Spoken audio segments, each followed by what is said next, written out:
Let's turn our attention now to election news and this week's Election 2010 update. We'll take a look at a couple of excerpts from this past weekend's statewide televised debates. But first, let's talk about some polling numbers. In an Insider Advantage poll, the latest we have conducted October 10th in the race for Attorney General, Republican Sam Olens leads at 50%, Democrat Ken Hodges at 40%, and Libertarian Don Smart at 2%.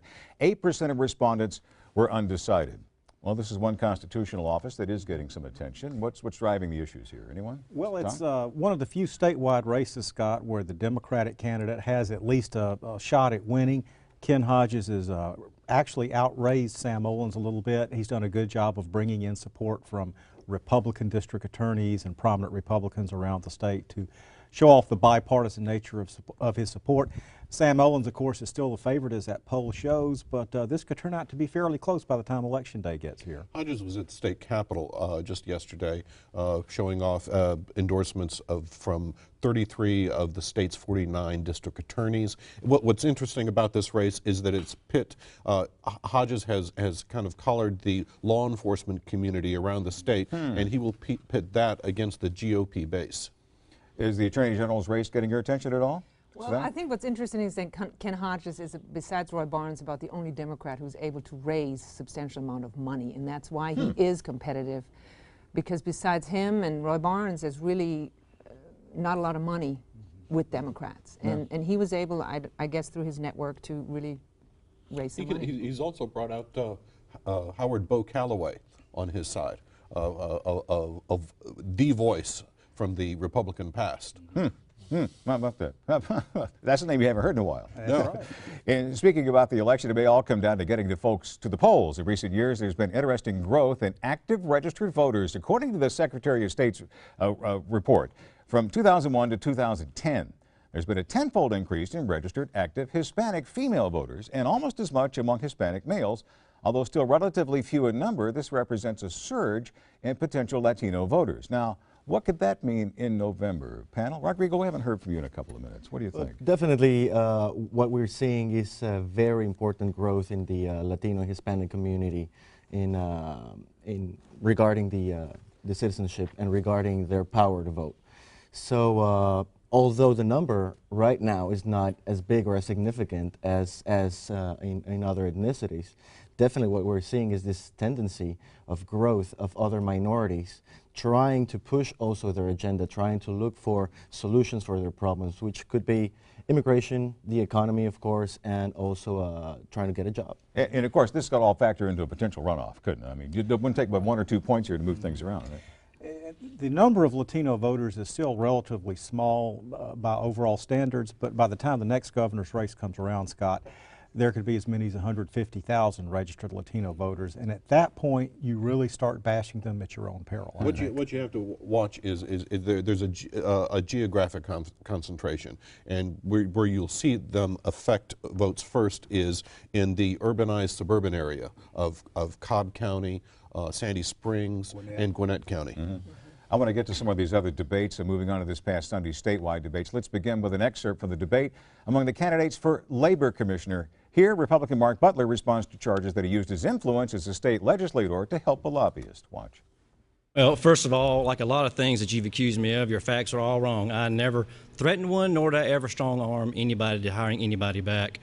You know, you have done a lot of mudslinging. You've accused me of everything from being responsible for 10% unemployment rate. You've even made the charge that I am inexperienced and incompetent because the only thing that I have done is run a small business successfully for 18 years. But the one thing that you haven't accused me of is having ethics charges, which is one thing that you cannot say. I would like for you to tell the people of Georgia about your 7 ethics violations and your 7 ethics fines, most of which you have not paid, dating all the way back to 2006. Well, now, Mark, come on. Folks can look that up and see that that's not true, but here's the question. Look it up. You use bad judgment. You had a relationship with a lobbyist that would be bringing legislation to you, and you had a relationship. You used unethical behavior by contacting the university and threatening the university. Well, there's certainly some friction there, Jim. Well, what Darrell Hicks is referring to is some information that came out during the Glenn Richardson scandal that Mr. Butler had a relationship with a female lobbyist. Both were unmarried, and when West Georgia University sacked her, she was representing their interests. He wrote a pretty stern and threatening letter saying that warning these college officials that they were jeopardizing their funding. Any other thoughts? Well, it left Mark Butler open to a lot of criticism, and as we just saw, it's come back to kind of haunt him in this race for labor commissioner. Okay. No, I believe the charges against Hicks relate to failure to meet filing disclosures required by the state ethics And this laws. is the relationship the Butler's acknowledged in the past, right? Yes, Okay. he's the relationship certainly, but he says he didn't put any pressure on anybody to try to rehire her. This was not a revelation in the No, debate. Okay. no. Next up, an excerpt from the debate among the candidates for Secretary of State. Now, here, all the candidates respond to a concern about Georgia's voting machines. Watch. Our machines are safe, they're secure. There are some older machines, but they've also been machines that have been replaced over the years. Software has been upgraded. And I think, you know, the cost, the way we looked at it, is somewhere in the $30 to $50 million range. Quite honestly, I don't know why we would get rid of something that's working as well as it is now. We do need to look at the machines as they are. They are old. I was there when they were bought with the federal government money. And also, there are many people in this state who would like to see an audit trail or a paper ballot trail. Georgia is the only state that has statewide non-verifiable voting. You don't know how you voted. You have no evidence to show if you were able to exert your constitutional right the way you wanted to. Here in Georgia, we have deballed machines that allow almost 1% of the votes that we vote electronically to go through as blanks.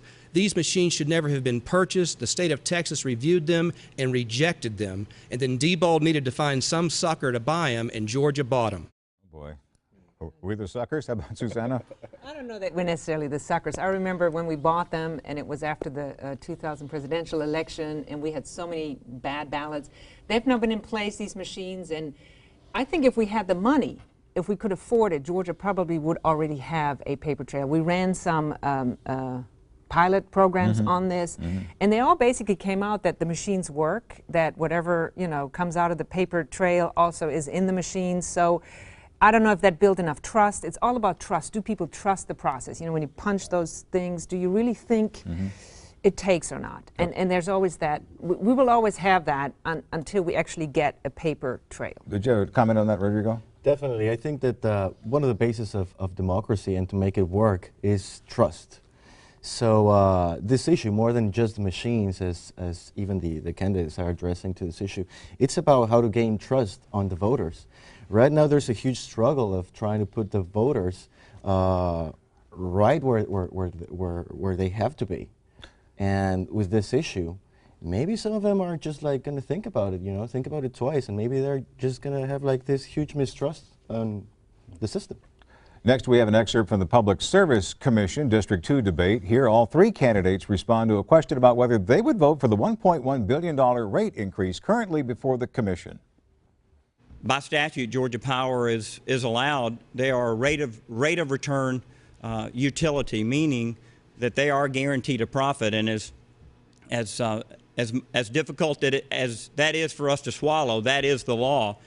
I think what we need to do is to make sure that we're scrutinizing Georgia Power. We're asking the tough questions to make sure that their costs stay as low as possible. I would never vote for an unjustified rate increase. As the commission has gone around the state, they haven't found one person, to my knowledge, who has said, yes, we really want this rate increase. We want to pay more money in our monthly bills.